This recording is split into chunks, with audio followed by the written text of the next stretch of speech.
Record. Good afternoon, everybody. My name is Anthony Strangis. I'm with South Metro Scre, and today we are hosting this webinar. And Ben Tice with Skol Marketing owner will be doing the presentation for us. And so first, it's kind of a quick introduction of people that don't know Skre. We're a nonprofit, confidential organization that helps people from just the thought of starting new businesses to small businesses. Even if it's a question or the whole thing, we help you walk through what your next steps are based on the experiences. And so if you're ever interested, go to Skore.org if you want to be a volunteer or learn more about that or need some assistance. We also provide workshops like this and then other materials as well. Once again, that's Skore.org. And once again, I want to introduce you to Ben Tice, owner of Skol Marketing. They primarily build websites, do SEM, SEO, social media, and Ben's very knowledgeable in a wealth of other topics, as you can see as well. And so if you ever have any questions, please reach out to him and he'll take care of you. With that said, get at it. Perfect, Anthony. Well, I appreciate it. And want to appreciate everyone for joining us today that's watching this and taking the time to do so. As Anthony said, my name is Ben Tice, owner and director of Skol Marketing. We work with small and micro-sized businesses with the stuff that Anthony said. So we do web dev, SEO, SEM, social media. But really, my favorite part of my job is partnering with great organizations like Skore to present these kind of great digital marketing kind of webinars and workshops and topics to really educate people so that you can make an educated decision, so you can figure out, again, how to potentially do this internally. If you're hiring someone externally, maybe some of the questions or base, questions or knowledge to kind of know with that. So with that said, I always like to say just a couple things. One is, I encourage you to check us out for other workshops if you like these types of topics. You can find them more out at skolmarketing.com. Also, if you guys can please just stay muted as we're going throughout the presentation, just so that we will make sure if you want to chat in a question, great. Anthony will feed those to me. Otherwise, we'll also open it up. If you do want to personally ask me, we can obviously have that part too. Also, you will have my contact information. You'll not only have the contact information, we'll also send out a PDF slide copy of the presentation, and this is being recorded. So the idea is that you'll have multiple different ways to either ask us questions if you need to, follow up, or to obviously have some different copies of the presentation that you can go back to. So with that said, I'm going to go ahead and share my screen and we'll go ahead and get started here with growing your business with video.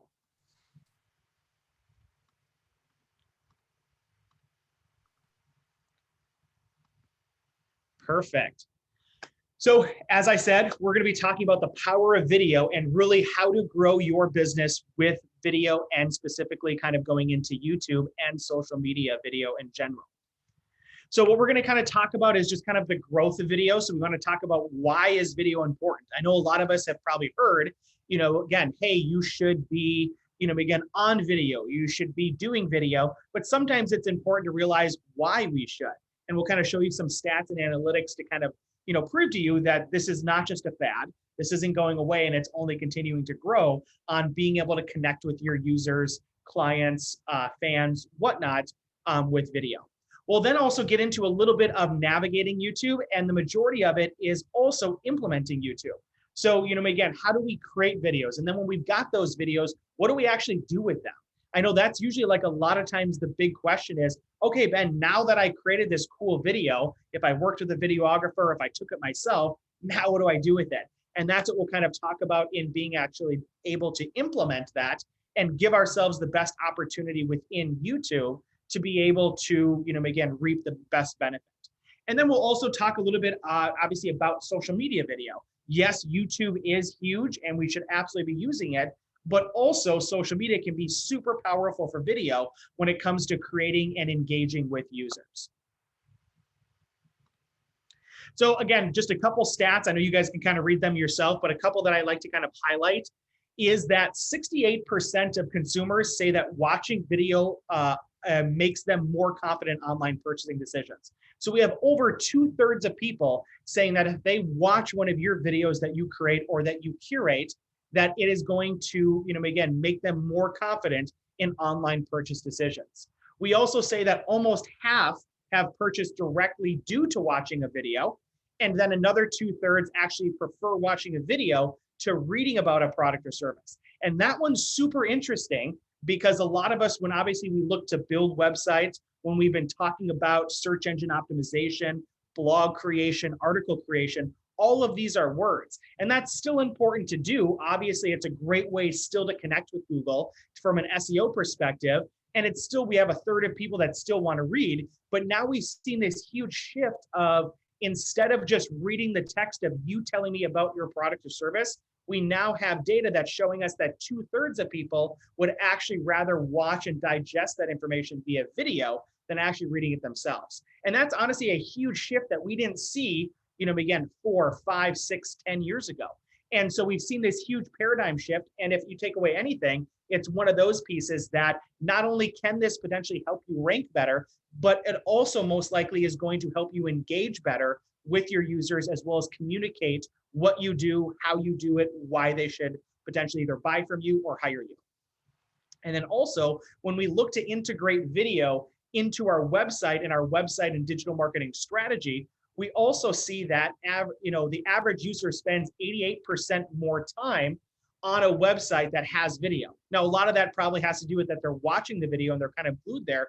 But again, anytime that we can make people actually stay on our site longer is obviously going to be a benefit, because you're creating that brand awareness. You're potentially even creating a relationship with them without you even having to necessarily do anything. You've created content that they're now digesting at a later kind of point. So it's a huge kind of, when we're looking at all of these stats, all of them are huge. All of them are honestly continuing to grow. It's amazing when I, continue to refresh a lot of these stats and analytics, how they just kind of keep increasing, year after year as we go along. So again, like, these are really important to kind of, look at, and especially when you're maybe looking to make some decisions on, well, should I be doing video? Why should I be doing video? Really take note to these 5 stats here to really prove why we're talking about this here today. So the other thing too, though, is I like to kind of back up before we start absolutely, again, implementing this and, again, talking about YouTube and talking about social media and everything like that. It's really important to say, okay, where do I start?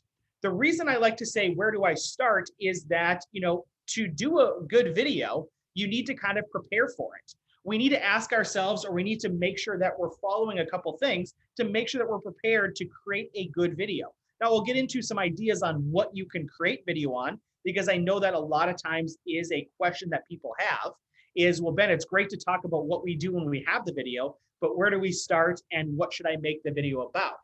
Well, so the first thing to kind of really, again, look at when you're talking about where do I start beyond just topics, which again, like I said, we'll get into in just a second, is some things that we want to make sure that we're, again, taking note of. So first is, who am I speaking to? We work with people that maybe you're speaking to current clients and customers. Maybe you're speaking to prospective clients or customers. Maybe you're speaking to your referral partners. Maybe you're speaking to internal employees. The idea is that you can kind of see that we can create video for different types of demographics and people that we engage with within our business. The other idea too, that is a good video is going to, again, have some preparation. Again, I'm not saying that we need to spend hours upon hours with preparation, but even just maybe marking out, again, who am I speaking to? What am I going to speak on? Writing down just to make sure, again, ideas of what we want to talk about. Just some simple types of things that we can simply kind of prepare for, knowing, maybe the outfits. We work with some clients that, maybe you decide to create 4 or 5 videos, and maybe you have different outfits, so it doesn't look like you're wearing the same time and you did them on the same day. There's some little things that we can do there to try to maximize our efforts within creating videos. The other thing too is making sure that we're just, cognizant of our environment and surroundings for different sound, for different backing, for different lighting. Just make sure that you kind of realize what we're talking about here. And that even goes into making sure that maybe you get a little bit of tech, meaning that, honestly, you could go to Amazon right now and you could find probably a mic for $20 or $30 that is going to serve you well. You can get lighting. You can get, making sure that you have enough lighting, either just naturally wherever you're doing it, if it's outside, inside, or if you get one of those halo lights. And then also you may want to look at, excuse me, some editing apps. We're going to get into actually how you can utilize YouTube as a free editing software. But obviously, again, you can get other ones if that's more of a Photoshop, or there's some, again, there's a ton of them on your phone, iMovie, that we can kind of look at. It's just, again, preparing all of these things just so you know what to expect and to set yourself up for as much success as possible. Now, when you're filming, just a couple things I like to kind of just tell people when you're looking at creating videos is to make sure that you're, again, you're going to be engaging. No one wants to watch a boring video. So just make sure that we have some engaging kind of pieces. Now, again, the word engaging may mean a little bit different to you than it does to me, but that also is an opportunity to ask some people around you, get some feedback internally within employees or colleagues, externally with family members and friends. Ask them, again, figure out what is kind of working and also test it. Again, we've done that a lot, and we've tested different things to see what works on social media, what works on YouTube. Same thing kind of applies, obviously, for just basic video. I always like to say too is make sure that you just be yourself. And I know that that phrase gets used a lot all the time, but it is true. Again, if you're not super, again, energetic, don't try to be that. A lot of times the best business videos are the most authentic ones. And so make sure that, again, you understand what you're talking about and just be yourself, be authentic. And then also make sure that you have a call to action. And this goes within your preparation. Make sure that or that you're giving your users something at the end to say, okay, hey, go do this. Maybe it's call you for, again, a consultation. Maybe it's buying a product. Maybe it is just brand awareness and making sure that they know that they can go to the website to find more detail. There's obviously different types of videos, but that's one of the things that you always want to make sure of is you have a call to action. Make sure that at the end of the video, the user knows what you want them to do next. And then last but not least is making sure, especially when you're using mobile devices, that we actually turn our mobile device over to actually, again, record them this way. We want to try and stay away from up and down unless we're doing a social media specific one, which we'll kind of get into. But for the majority and to give you the best ROI and the best placement of utilizing these videos, you do want to try to make sure that we're going more to a landscape than a portrait mode. Now, another thing to also look at when we're getting started too, is to look at the different types of videos that we can do. I know a lot of people have questions again of, well, Ben, where do I start? Or the thing too is, whenever I start talking to small business owners, I hear a lot of times of, well, Ben, I can't afford video. Well, again, I'm not always saying that you need to go and hire a professional video crew. Now, you can. That's our first, again, production type.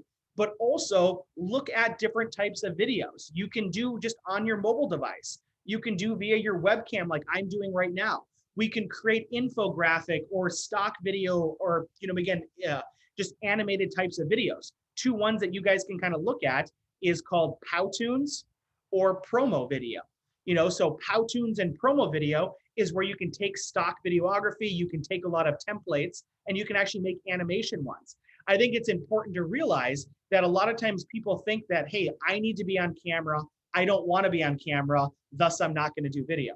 Well, time out. Again, we have some different ones that we can do here. We can maybe, if it's, on our mobile device, maybe it's you walking around your, production facility and you're just talking. You don't have to be on camera. Maybe it's just your voice. Maybe again, with the infographic or Powtoons or animation videos, again, you don't have to be on camera. Now, again, you might want to be on camera, and it's a really good way to obviously create content, again, with there. But I would say is kind of blending different types of videos can really, not only help you figure out maybe which ones are working better, but also two, you most likely can be speaking to different demographics, and some of them may be speaking to others differently. So it's always an important thing that I always just got to remind people too, is if you're scared to be on camera, that's okay. Find a different way, again, just have maybe your voice be on it, do animation, do some other things and be a little creative, and understanding that you don't have to be spending, again, hundreds or even thousands of dollars on these videos. You can be creating some of this content yourself. Again, just an example, I'm creating content right now for Skol Marketing by recording this, and we'll kind of splice it and we'll kind of put it up at a later point. Again, finding opportunities where you can create content for a low cost. And again, there are opportunities where absolutely you may want to, again, consult or hire a professional video crew for certain types of videos. But again, I think it's being realistic that the majority of your videos most likely are going to come with a little bit of creativity, or at least at the beginning, to get your feet wet on your own. Now, some of the other styles too that you can kind of think of is, one is a commercial or service type video, or even a product video. You're kind of selling something, or you're talking about your value proposition. What are you bringing that user? These are the types of videos you see a lot, most likely, because these are what, really commercials are built around. This is what, again, hey, this is why you should hire Skol Marketing for web development. There's different types of videos like that you can kind of do, or saying, hey, this service solves this problem that you may have. And again, having a call to action there to say, this is what you should do next. You also could do behind the scenes, maybe if those are team, again, different types of videos, or potentially, again, could be like I talked about before, a warehouse, a production line, just kind of giving people kind of a behind the scenes look at what goes on and maybe how things are made. Also a blog style. If you've been writing blogs, you've been creating content. And this even goes to the bottom part, right, of this slide here of repurposing content. But a really great way that I like to kind of tell people is, if you don't know where to start with videos, look up one of your blogs and literally take that, and don't read it verbatim, but maybe jump on a Zoom with somebody else, or maybe even just yourself, and, again, fix up the background and just kind of talk into the camera and really kind of just explain, and really the same talking point that you just wrote about in your blog, now just bring that to life with video. Maybe you want to do an animation one, you can do that. But a simple thing is, I could literally just, pop up, start talking to my computer, and really create different videos around blogs and content that I've already created. You could do informational or resource. This goes similar to blog, but they could be a little bit more technical. So if you maybe want to do the top 10 reasons for X, or the top 10 ways to do something, if you're an auto mechanic, maybe it's a matter of being a resource for people. We're not selling them. We're actually even showing them somewhat of what we even do, but being a resource. Hey, this is how you change your oil. If you're a graphic designer, maybe it's even just drawing something and showing some people how to draw the most basic types of things. You can have that fun, informational, and be a resource for people, and essentially start to cement yourself as an industry expert. And then last but not least is, again, an update or an event. These ones are usually going to be more shorter term videos, because a lot of times they have a, shelf life of the event coming up. But again, it can be really kind of fun to, create something. If it's just, again, selfie mode that we're trying to talk, if it's just jumping on here and maybe talking about a video, or an event, a webinar, an update, something that's just fun and exciting that we can bring to life a little bit more with video. And, again, if you take away one thing from this slide, I would say it would be the bottom one of, again, try to repurpose content. If you've already created social media posts, if you've already created articles, if you've created blogs, if you've created a website, you've taken time, energy, and resources to create those, again, different types of content. Now, potentially just try to, again, repurpose those and make videos out of them, and vice versa. If you make videos, again, make sure that they go on the website. Maybe then you create a blog about it. You post it on social media, create more content out of it, use it in your email newsletters. The idea here is, again, work smarter, not harder when we're looking at that.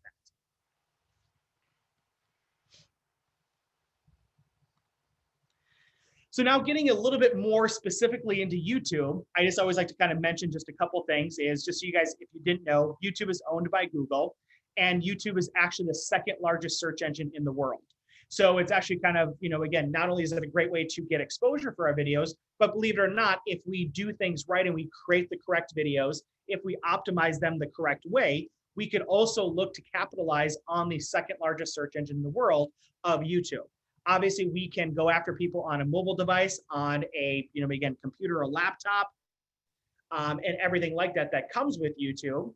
And also, I kind of like to always mention too that YouTube actually reaches more US adults, in that, again, very valuable 18 to 34 than any other cable network. So again, and I'm sure we've all experienced, we've watched probably videos on YouTube. If you have kids, I'm sure they're sometimes glued to YouTube. I'm sure we are too. And yes, a lot of leisure and pleasure type of viewing, again, happens on there just for fun. but also, again, a lot of, again, business resource and where people, again, we can actually help our businesses happens on YouTube as well. So one thing, just real quick, just want to talk about navigating YouTube. Not going to spend a ton of time on here, but normally, just so you know, is usually the left-hand side of a YouTube screen is going to be for kind of your external channel or profile. So this is going to be kind of your watch history, again, your liked videos, any of your subscriptions, all of that kind of stuff that you've done kind of personally. But on the upper right-hand side, that's more or less where, as a business or as a content provider and actually having a YouTube channel, that's where we're going to do all of our magic, so to speak. So one thing to know is the back end of YouTube is called YouTube Studio. Used to be called the Creator Studio. They've kind of rebranded, and we'll go over some of the tools that are new to that. But it's essentially called the YouTube Studio. One thing I do want to make sure that's clear a little bit is, this may seem easy, but make sure that you are logged into the correct channel when you are uploading your videos or doing anything we're going to talk about here today. The reason I say that is because, again, you cannot transfer videos from one channel to the other. And so, again, we need to make sure that, again, they're going into the right channel, of course, because it really kind of sucks if you spend all this time and they're in the wrong channel. Also, if you don't have a business channel, you can simply create one. It will prompt you up in the upper right-hand corner if you don't have one to simply do that. Obviously, it's a great, again, thing to do and to have one, obviously, for your business. You could also potentially rebrand yours. If maybe you didn't set it up correctly, you can also look to do that. But, again, really, it's just setting up a YouTube channel and making sure that it's business. You can see right here in the upper right-hand corner, it says Skol Marketing. I know that I'm in the correct channel, and I can go ahead and access my channel from there and my YouTube Studio, which is, again, what we're going to be talking about here mainly today. One other thing, too, in the purple box, as you see on the upper right-hand corner, that's where you can actually upload individual videos. We'll also be talking about that as well. So in the, again, we kind of talked about just like the top header here. There's really kind of two options. You can upload videos or go live. So it's another, obviously, opportunity if you wanted to go live. You could, create more content that way. Most people that we kind of deal with and most people that are especially getting used to YouTube are, again, are going to create their own videos offline, potentially edit them or use YouTube to edit them and then kind of go. But it also, again, it's a good opportunity. We'll talk about YouTube Live here just in a few slides during the presentation today. Also, it's, again, there are a couple different ways that you can kind of actually upload videos and then edit them. So one way is that you can simply, again, click upload video and upload it, and it's going to take you through kind of a 3-step process. We're going to kind of talk about that. Really, the same information is used on both, but you can kind of, again, decide which one is again, preferential to you. What I mean by that is that you can go individually video by video and, again, steps 1, 2, 3 and optimize what we're going to talk about. The other important thing to know too is if you have videos up there already and you already have videos maybe in your YouTube channel and you're watching this, you may say, well, Ben, like obviously I can't use that default uploader because I already uploaded my videos. What do we do? And again, the next few slides are going to show that. So no matter if you do it right away when you upload a video or you do it later, the same things that we're going to talk about here today can be done and obviously should be done when we talk about optimizing our actual video. You may also see a lot of different language that says, is this video made for kids? This is a newer thing that YouTube has come out with some different children privacy protection policies. And, again, just to try to protect kids from different video content. Now, here's the important thing, because I know it does cause some confusion, is that it does not mean if you say, is this video made for kids and you say no, it doesn't mean that your video is inappropriate. It just means it's literally was not meant for kids. So like, again, I'll give you an example. All of Skol Marketing's videos, they're not appropriate. A kid could watch them, but they're not made for kids. So you would essentially say no.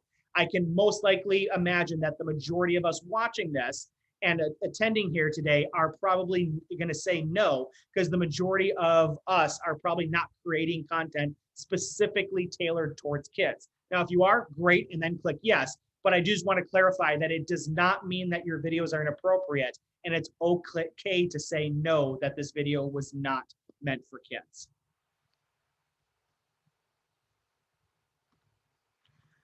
Okay, so, again, we've kind of, if you uploaded videos there, great, but I also want to take us into the YouTube Studio dashboard before we actually get going into, optimizing every one of our videos. No matter if you did that at the beginning, when you upload an actual video with the 1, 2, 3 step process that YouTube has, or if you then want to, if you've already uploaded videos or you want to come back and then re-optimize these. One thing just to kind of know is the YouTube Studio, you might see the wording Creator Studio. It's all called YouTube Studio now. Just like to, again, make sure if you see some of that out there. They pretty much meant the same thing, but it is called the YouTube Studio. It's easy to navigate. This is just your dashboard. You just see kind of, easy to navigate things. We'll have videos, channel settings, analytics just for your channel, and then the Children's Online Privacy Protection Act. You may see some things about that. That's exactly what I just kind of talked about previously. So one thing is, everyone, if you haven't done this yet, or if you're creating your channel, you should go into channel settings. It's in the bottom left-hand corner on, again, on the dashboard that we were just on. And there's a few different ones to kind of look at, and you want to take some time and actually fill these out as much as possible. This will help you potentially rank better and to give more information to YouTube to know what your channel and thus what your business is about. And so we have some general stuff, obviously the name and just some basic information. Then we get into, again, kind of your channel. Again, it's going to be kind of self-explanatory. We have some basic information of what types of keywords should we put in there that describe us. We have some advanced different types of settings when it comes to, again, branding, feature eligibility. This is, for instance, if you're trying to be in a YouTube program and certain things like that, we can actually see, you can kind of see if you're eligible for these. Again, a lot of these, you're going to mainly be dealing with the general category and mainly kind of just the channel and the basic and advanced. But again, take just 5-10 minutes and go through them. Again, under advanced, you may want to connect your YouTube account to your Google Analytics account. You may want to connect your YouTube account to your Google Ads accounts if you're using those platforms. Again, we can kind of do this, and what's kind of nice is once it's set, it's set. We don't need to kind of keep doing it, but it is important to know, and we see a lot of times people miss this opportunity to essentially, tell Google some really good information about your channel.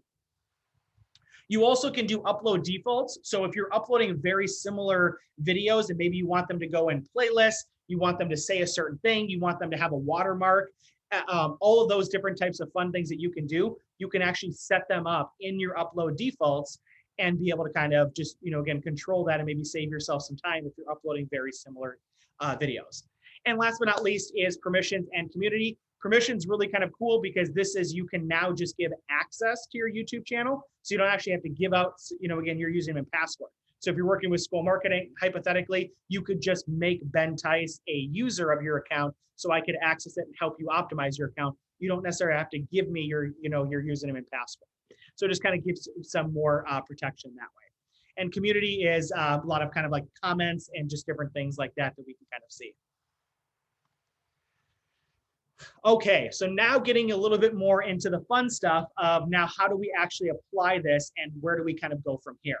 So this is under the videos tab under, again, YouTube Studio. This is where, again, we're going to see all of our, again, videos. Again, you may have done some of this that we're going to talk about right when you uploaded a video, but either if you decided to skip that part because you didn't want to wait for it to load or whatnot, or if you already have videos that you've already uploaded and want to go re-optimize, that's essentially what we're going to do here. So you're going to see your, again, your YouTube, library. You can individually, do them or batch if you need to put them all into playlists or whatever. You can kind of do this. Mainly though, to do this right, you're going to want to go into every single video and take the time to look at these 5 things that we're going to talk about here today. So every video within the YouTube, again, Studio is we're going to have details, analytics, editor, comments, and subtitles. These are the 5 main things that we're going to be able to kind of go over and edit and not only, again, improve our video just from a visual standpoint, but also even more importantly, how do we communicate what this video is to Google to give ourselves the best opportunity to potentially be found on the second largest search engine in the world of YouTube. So the first thing is creating the title and description for your video.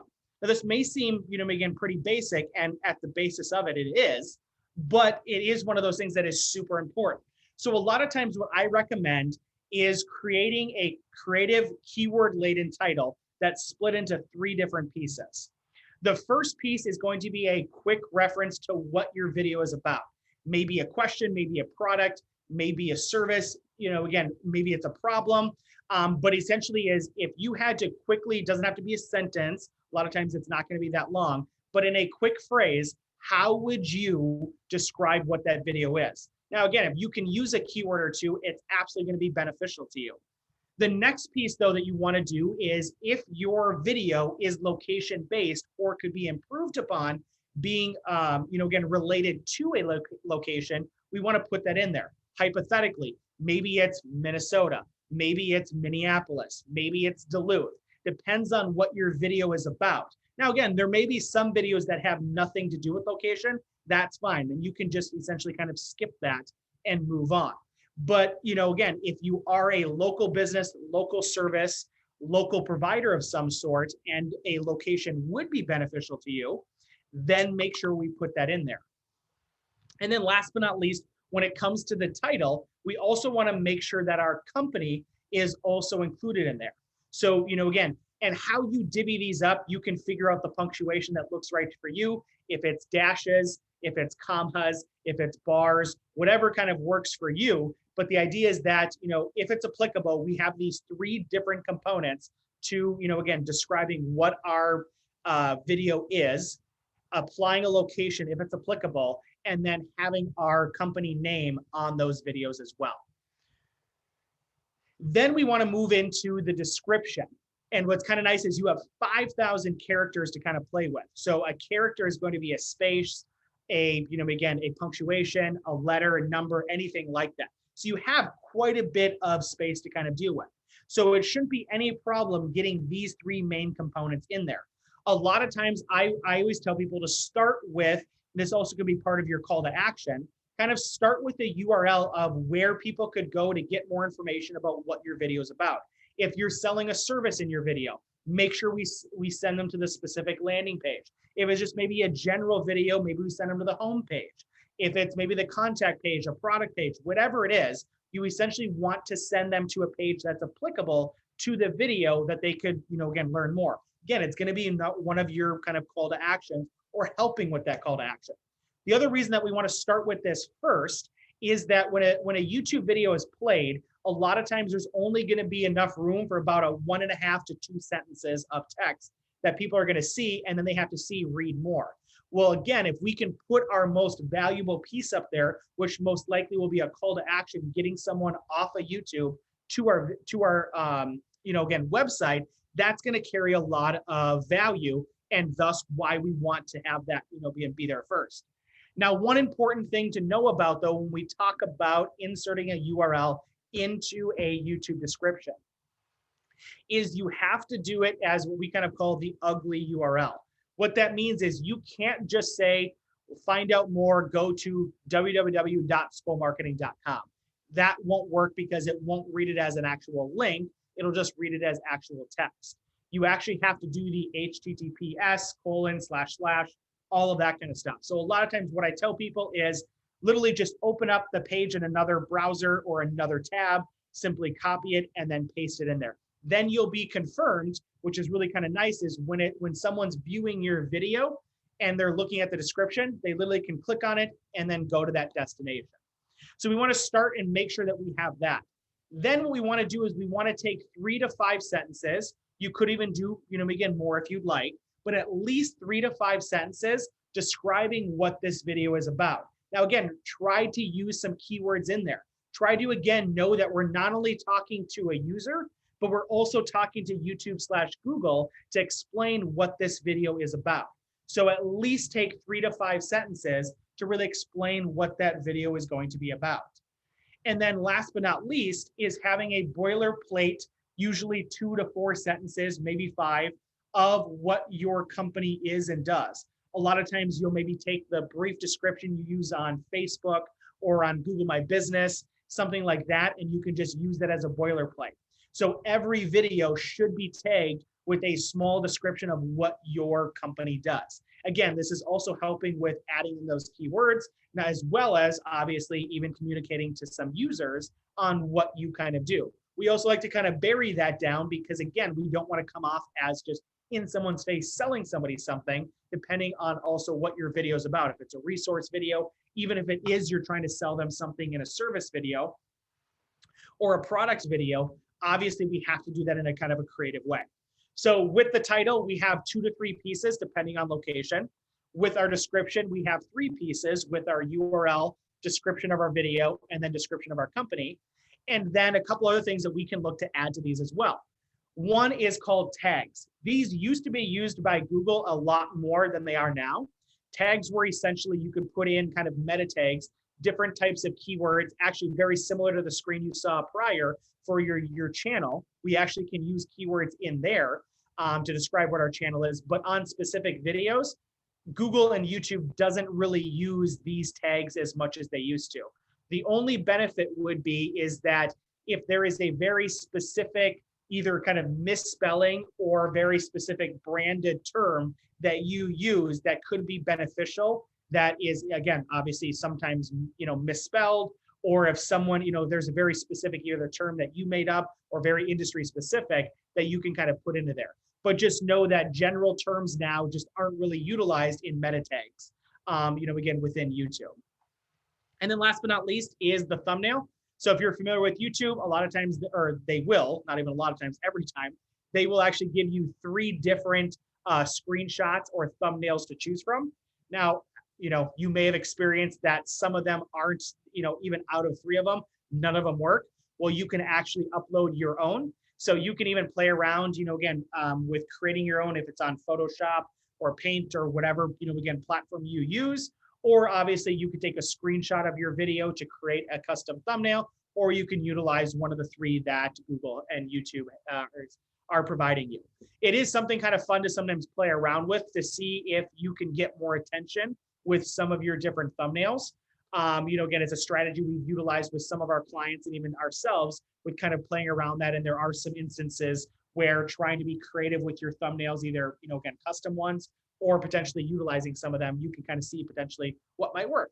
But what's nice about it is you get to control that either with the 3 that they give you or anyone that you would like to upload.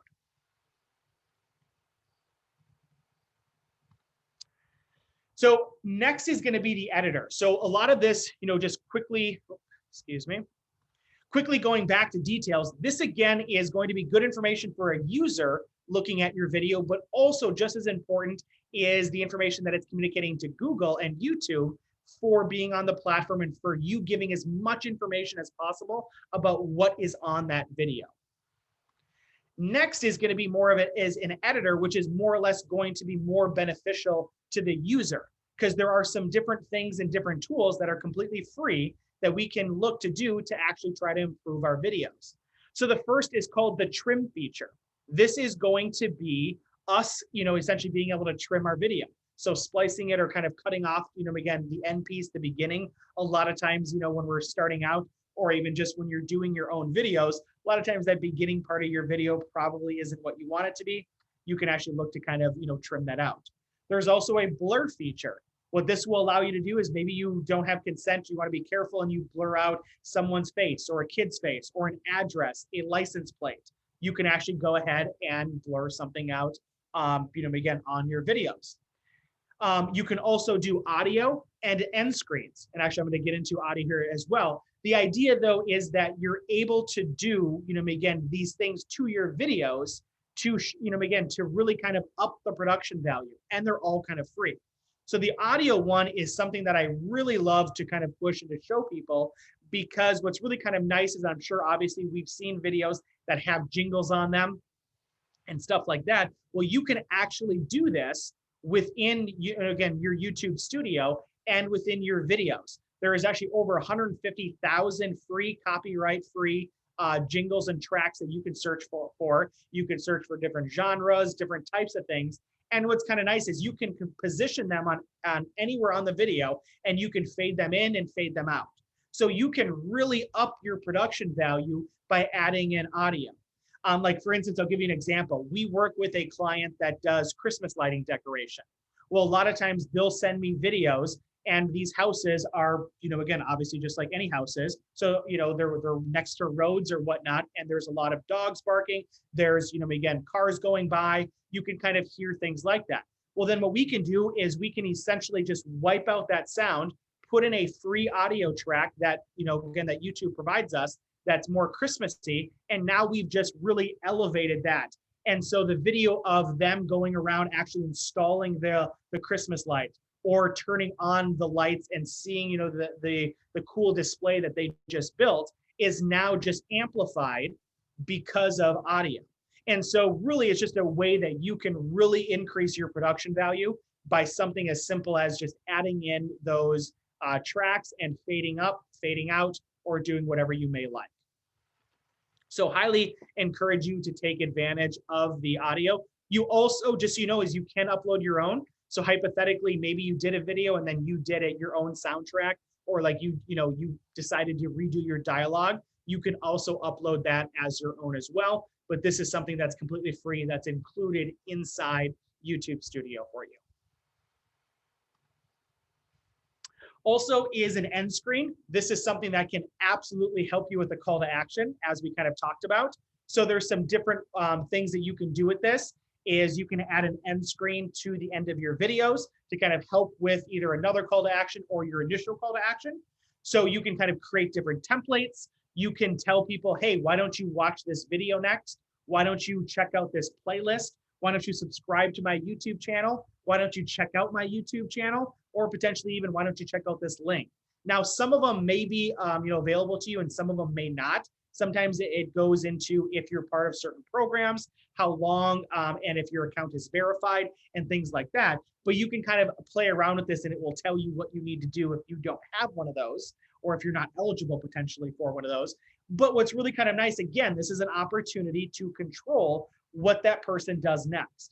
I know a lot of us, again, it gets frustrating, with YouTube potentially from a business perspective, that we do these videos and we then may be showing competitors at the end of them.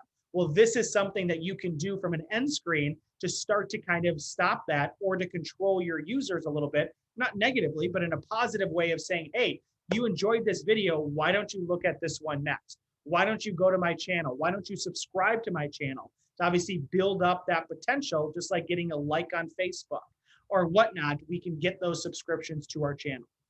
And we can obviously do that with what's called end screens. One of the, so last but not least is going to be subtitles and closed captioning. So this is, again, a great way not only to add another element to your videos. There are obviously a lot of people out there that, again, rely on or prefer subtitles and closed captioning to just enhance their videos. But also, again, this can actually help you, again, communicate more information about what your video is to YouTube. What I mean by that is that, YouTube will automatically try to actually, put subtitles or closed captioning on your videos. But if you take the time to actually upload them yourself, and there's a couple different ways that you can do this, is if you actually take the time to do it, two things happen. One is you can make sure that they're 100% accurate, because a lot of times Google's aren't going to be, because they're just, using technology to see what you say and to kind of type it out. Now, granted, it's getting better and better every year, but it's still most likely never going to be perfect. The other way, though, is there is an SEO benefit that if you take the time to actually upload your own subtitle and closed captioning file, is Google is taking that as, again, as information that you're giving them, again, about your video. So it also can help, again, Google further understand what your video is about and all of the content that's in your video. Now, how you can actually upload these, there's a couple different ways to do this. One is that you can actually, there's a style here where you can actually have your video be playing right here, and then you'd be, typing right here as it's going, and it even pauses the video so you can catch up and you can type them out.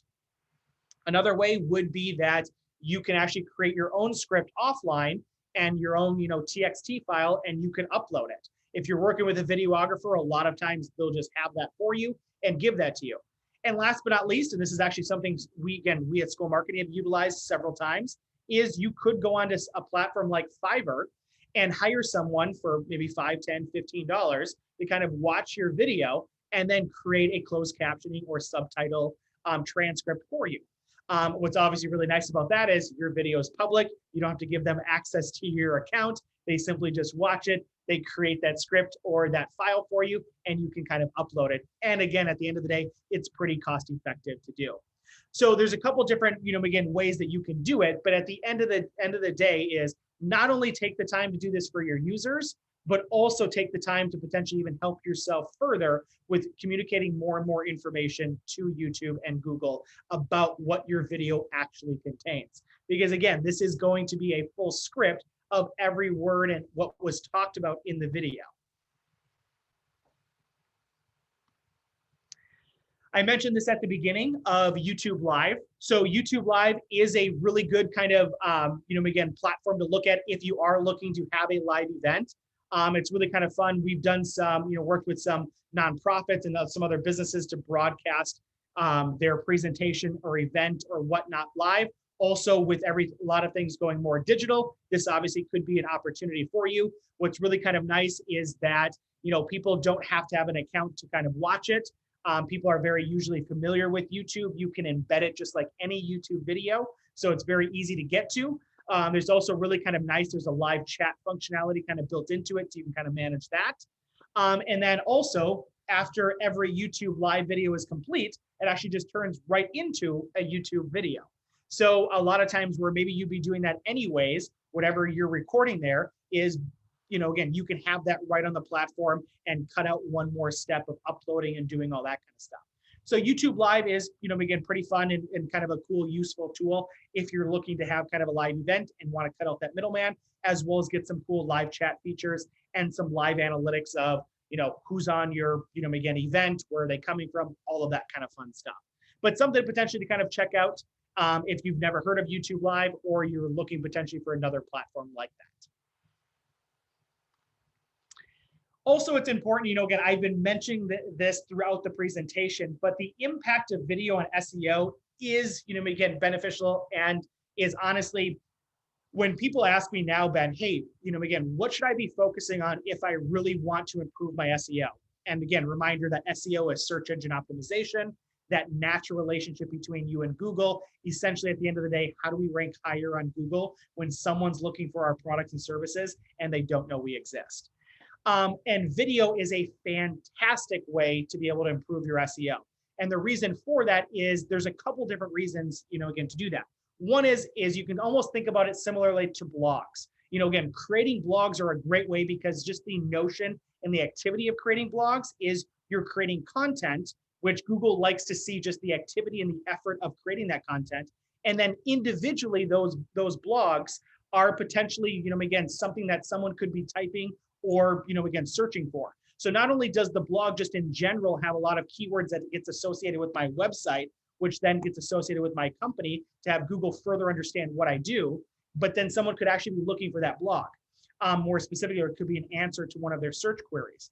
The reason I'm telling you this is that it's the same thing for videos, but probably even at a higher level. Because, again, we're not only being able to now do this for our website, if we have those things connected correctly, like having URLs and everything in there, but also we can have them show up on YouTube. But the fun part about this is on the right-hand side, you can see a screenshot here, is YouTube videos are the only search result that will pop up that actually have a piece of media next to them. Meaning like this, there's actually a screenshot there.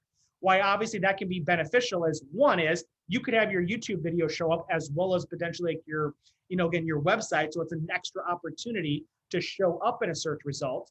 Two is you can actually kind of see here is even though this person's not ranked number one, your eye directly goes to it. So even from a psychological standpoint, when we're doing search and we're looking at that, we can actually draw more attention even from it.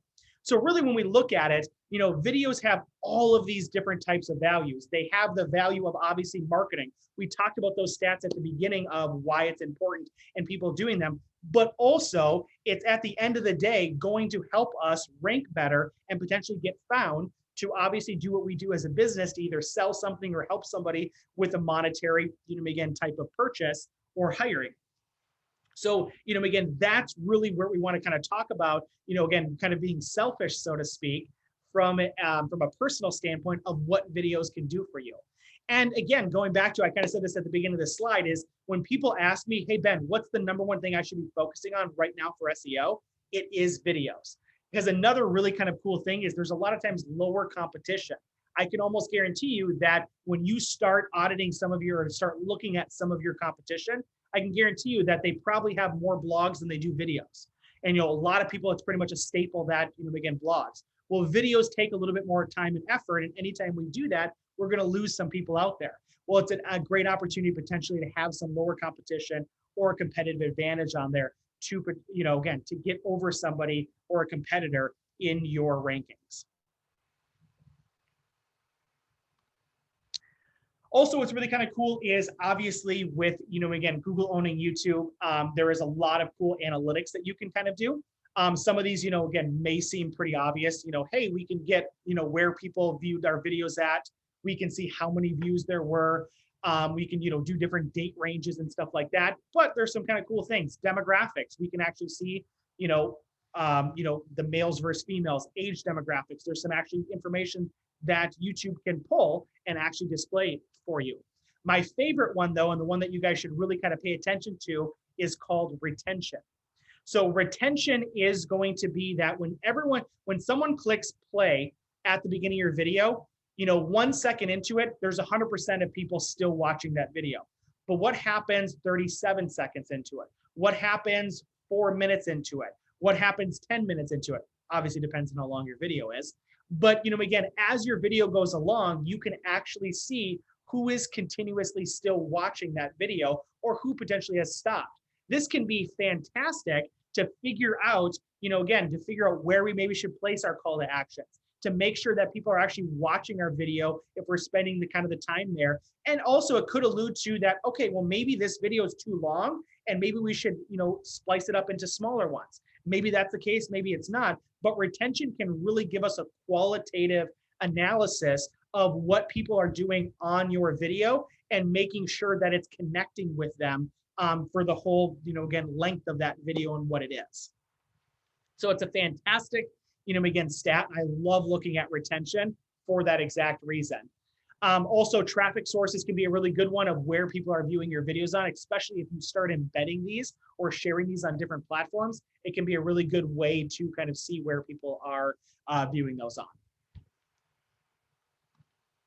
Okay, last but not least, before we open up some questions, I want to make sure that I'm trying to get you guys out of here on time as well, but is social media video. So we talked this whole time, obviously predominantly about YouTube, and it's super important. And I a lot of times tell people is if you're creating videos offline with some of the ones that we talked about, even if it's infographic, if it's a commercial style, if it's whatever it is, a lot of times go through YouTube first, because what's also kind of nice about YouTube, and I didn't mention this previously, is again, with your YouTube studio, you can always download a copy of your video at any time. Why that's important and why I say to do this is go through YouTube first, because you can edit it, you can add the audio, you can add, again, all of that kind of fun stuff. You can get a, again, a transcript for it. And then once it's done and you've edited it and done all that kind of fun stuff, you can then download it and then we can utilize it for other social media platforms.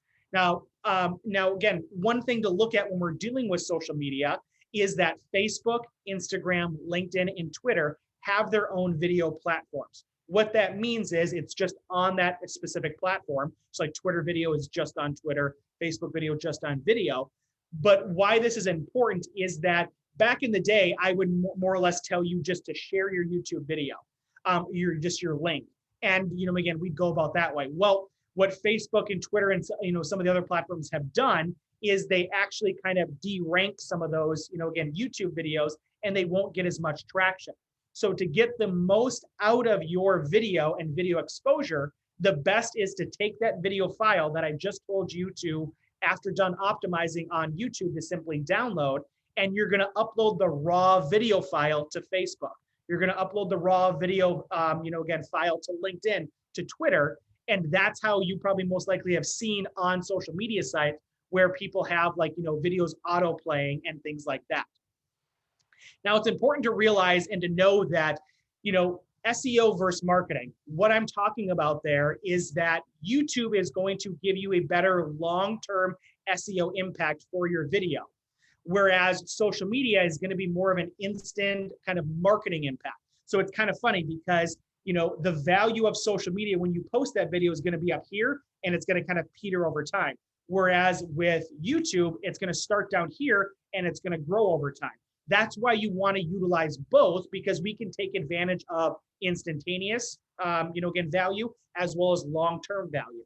Also, it's okay to kind of sometimes repost these. And also it's okay to, if you do want to share your YouTube link on there. I'm just saying, at least at the beginning, you want to make sure that you're uploading your raw video file to Facebook, but maybe a month later or so is you could, repost that video, but maybe then you want to start using your YouTube, again, link to try to get them off of there and kind of watch that on YouTube, because that's now starting to kind of grow. It's just understanding how these, again, different platforms view video and how we can get the most out of it. But a lot of the stuff that we applied, again, for YouTube is, and even at the beginning of the presentation from the video quality, is still going to be applicable here. The only thing that's really different is going to be that if you decide to do a social media live video, a lot of times it's going to be up and down and, again, portrait mode, and the process is going to be reverse. What I mean by that is if you did a Facebook live video, you're going to most likely, record it in portrait, then you would have to then go and kind of do the reverse of then uploading it to YouTube, where the default, or most of us are most likely going to create the video offline, upload it to YouTube, do all that kind of changing, then download it, and then upload it to Facebook, Instagram, LinkedIn, Twitter, whichever one is applicable to you. Again, going back to repurposing your content. Again, we could create that one video, and now look, we could create a, again, we can make that into a blog on our website. We could have that be a YouTube video. We could have that be a Facebook, Instagram, LinkedIn, Twitter post. You can start to kind of see how it can kind of snowball. And after, again, maybe us taking a half an hour to an hour, we can now get this full value of not only marketing, but SEO on these different types of channels. So the other thing to also kind of realize, and again, this is kind of what I've kind of referenced throughout, is just, again, where to distribute your videos and kind of understanding some of the value. So like, for instance, when we use a video on the website, we are getting the value of SEO, of being informational, having that content there, helping our reputation and our brand just by being able to utilize videos from some of those stats that we talked about previously. Social media mainly is going to be more for engagement in branding just in general.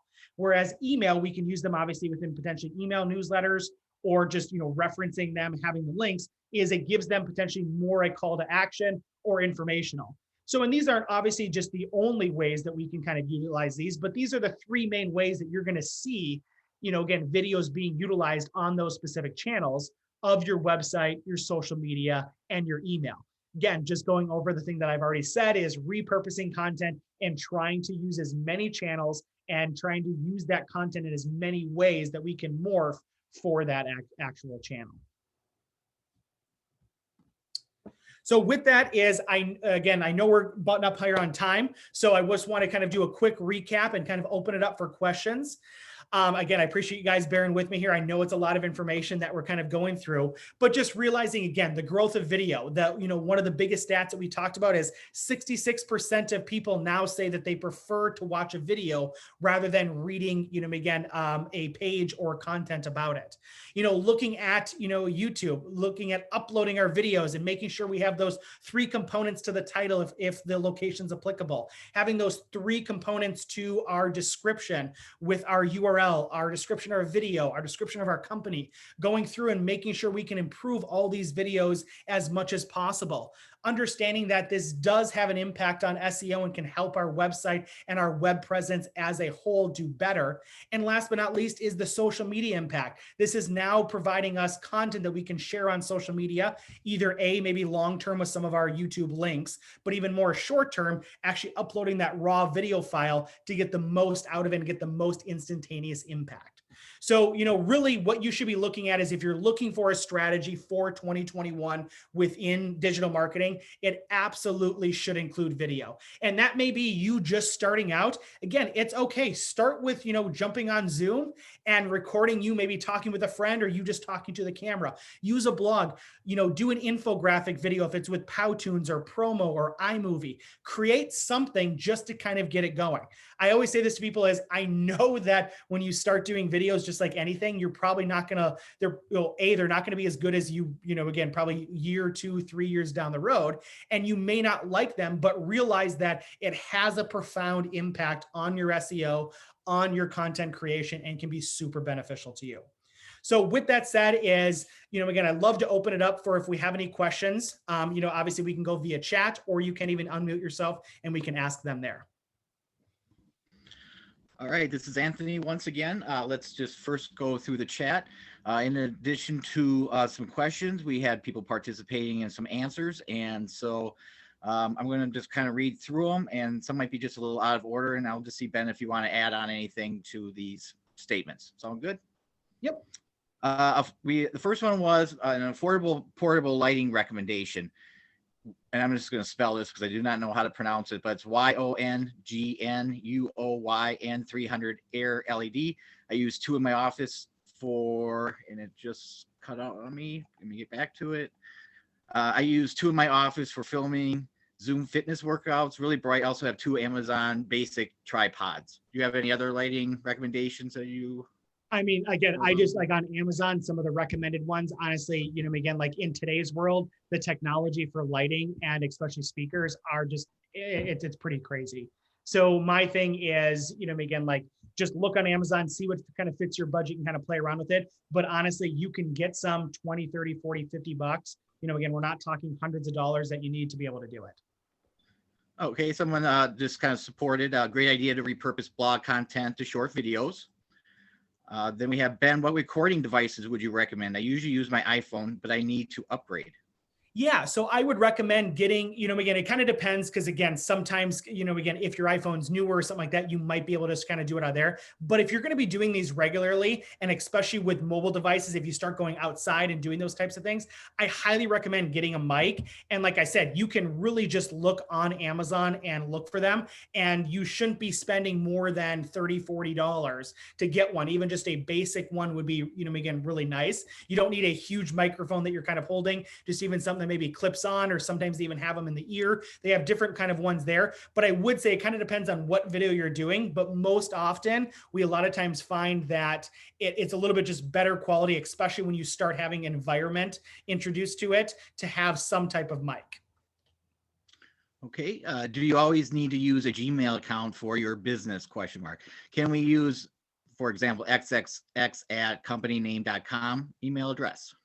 I mean, yes, if you're, well, it kind of depends. If you're talking about creating a YouTube channel, you can use either. Again, you can create a YouTube account with your branded email address. And same thing when you're talking about call to action and things like that, you absolutely can include also your branded email or a Gmail. So the short answer is no, you do not just have to use a Gmail. You can also have your branded email address be a YouTube/Google account. Okay, special effects in your videos. How do you get? Yeah, special effects. So again, like we talked about, there's some minor ones that you can do with YouTube Editor, as we kind of talked about YouTube Studio Editor, excuse me. But, again, like there are going to be some that, again, you can't do like the slow-mo, or there's not a bunch of animations. You would have to then potentially kind of use like an iMovie or a, again, kind of a Photoshop Premiere. You'd have to use kind of a third-party application to be able to potentially do some of those. It depends, again, there are some online that you can even do, again, if you're doing from a desktop, or there are some on the phone, but again, unfortunately, you would have to use a third party in order to kind of do those. Okay. Someone mentioned that you can record time lapse with GoPro camera. Then someone else commented, excuse if I mispronounced this, or Pivo has lots of special effects options as well. Mm-hmm. Other effects can be made through editing software such as Final Cut X or 10, I guess, or Premiere Pro.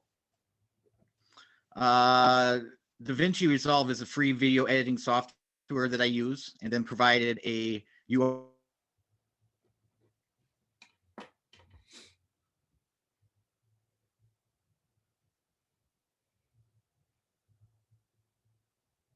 So I think we might have lost him there, but I'm just going to kind of continue because I got the chat up here too, is how often do you recommend posting a video? This obviously is going to be dependent on your strategy. I wouldn't say that there's necessarily a number that we should, again, hit is, again, with that. And so, again, I would say at a minimum, try to even, again, if you can get yourself to do one per quarter, I think that would be fantastic. Now, obviously, if you're doing a lot of times what ends up happening though with video is that you end up, again, like maybe it's taking a day, a half day, an hour or two, and trying to condense and create as many clips. And that's totally fine. A lot of times that's even more efficient. So there's really not necessarily a recommended how often you should post. It should just be as, again, kind of what fits within your strategy. But at a minimum, I would say start to try to at least do one per quarter. And that's usually on the low end just to kind of get things going.